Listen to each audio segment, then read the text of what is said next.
大家好，我係思清泉。我今日咧就同你哋講一樣嘢，就係咧，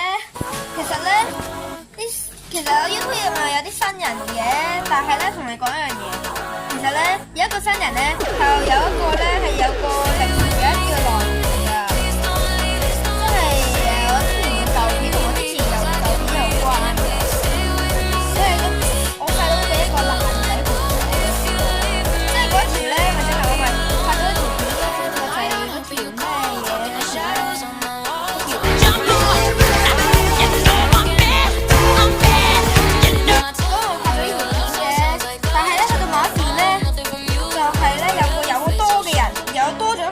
咁啊，就係嗰一條片咧，就係一個新人物，就係呢一位啦，就係。咁其實呢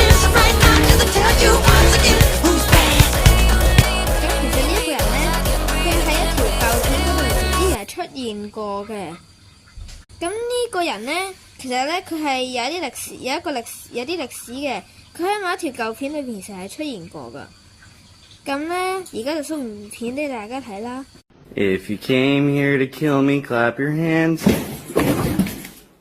咁嗰時咧，佢有兩個人咧，即係佢哋兩個嗰個咧拍手嗰兩個人啦。Hands.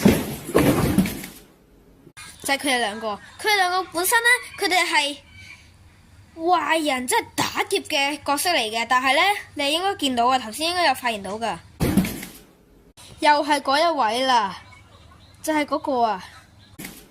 咁咧，舊片啦，同埋而家嘅片咧，係同一個人物嚟嘅。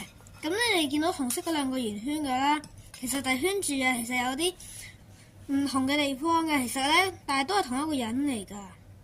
係邊個？所以咧，佢係有啲歷史嘅來源嘅。咁咧，我可能會拍下一集關於嘅嘢啊。所以咧，記得留意啊，記得，拜。